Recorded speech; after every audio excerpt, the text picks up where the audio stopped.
Hello friends, எல்லாருக்கும் வணக்கம். குழந்தைகள் சம்மந்தமான ஆதார் எடுக்கிறதுல பல பிரச்சனைகள் போயிட்டுருக்கு. இது எல்லாருமே நமக்கு தெரிஞ்ச விஷயந்தான். இனிமேல் நீங்கள் புதுசாக குழந்தைகளுக்கு ஆதார் கார்டு எடுக்க போகிறீங்கன்னா இந்த அப்டேட் உங்களுக்கு தான். ஸோ வீடியோவை ஸ்கிப் பண்ணாமல் முழுசாக பாருங்கள். அதுக்கு முன்னாடி நம்மளோட சேனலை சப்ஸ்கிரைப் பண்ணிவிட்டு கூடவே பெல் ஐக்கானையும் கிளிக் பண்ணி வச்சுக்கோங்க. ஏற்கனவே இருந்த பழைய மெத்தட் படி இந்த குழந்தைகளுக்கு ஆதார் கார்டு எடுக்கிறது ரொம்ப எளிமையாக இருந்துச்சு. பேரண்ட்ஸோட ஆதார் கார்டு, அது மட்டும் இல்லாமல் குழந்தையோட பர்த் சர்டிஃபிகேட், இது ரெண்டுமே இருந்தாலே குழந்தைங்களுக்கு எளிமையாக ஆதார் கார்டானது வாங்கிக்க முடியும் அப்படிங்கிற மாதிரி இருந்துச்சு. அதில் ஒரு புதுசாக ஒரு சட்ட சிக்கலை கொண்டு வந்தாங்க.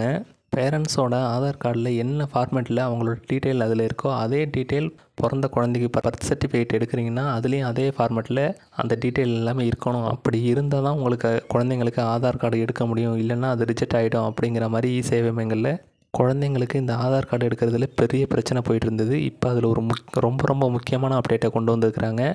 பேரண்ட்ஸோட ஆதார் கார்டில் என்ன ஃபார்மேட்டில் அவங்க நேம் இருக்கோ அதே ஃபார்மேட்டில் பிறந்த குழந்தையோட பர்த் சர்டிஃபிகேட் இருக்கணும் அப்படிங்கிற பிரச்சனைக்கு இப்போ கவர்மெண்ட் முற்றுப்புள்ளி வச்சுருக்காங்கன்னே சொல்லலாம். ஏன்னா இனிமேல் அதுமாரி இருக்க தேவையில்லை. எந்த ஃபார்மேட்டில் இருந்தாலும் நீங்கள் குழந்தைங்களுக்கு ஆதார் கார்டு எடுத்துக்க முடியும் அப்படிங்கிற மாதிரி தளர்வுகளை அறிவிச்சிருக்கிறாங்க.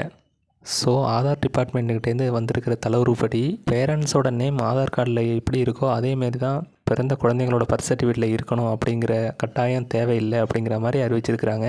புதுசாக பிறந்திருக்கிற குழந்தைக்கு ஆதார் கார்டு வாங்க போகிறீங்கன்னா இது சம்மந்தமான பிரச்சனைகள் வராது அப்படின்னே நம்பலாம். அது மட்டும் இல்லாமல் உங்களோட குழந்தைக்கு நீங்கள் ஆதார் கார்டு எடுக்க போகிறீங்கன்னா உங்களோட பேரண்ட்ஸ் 2 பேரோட ஆதார் கார்டுமே தேவைப்படும். குழந்தையோட பேரண்ட்ஸில் யாருக்காவது ஒருத்தருக்கு இந்த பயோமெட்ரிக் வெரிஃபிகேஷன் அப்படிங்கிறதும் பண்ணுவாங்க. ஸோ புதுசாக குழந்தைங்களுக்கு ஆதார் கார்டு எடுக்கிறீங்கன்னா பேரண்ட்ஸ் கண்டிப்பாக போய் ஆகணும். அது மட்டும் இல்லாமல் உங்களோட ஆதார் கார்டு, குழந்தையோட பர்த் சர்டிஃபிகேட் கன்ஃபார்மாக தேவைப்படும். குழந்தையோட பேரண்ட்ஸ் ஆதார் கார்டில் அவங்களோட நேம் எந்த ஃபார்மேட்டில் இருக்கோ அதே ஃபார்மேட்டில் தான் குழந்தையோட பர்த் சர்டிஃபிகேட்லேயும் இருக்கணும் அப்படிங்கிற கட்டுப்பாடுக்கு ஆதார் துறையிலேருந்து தளர்வானது அறிவிச்சிருக்கிறாங்க.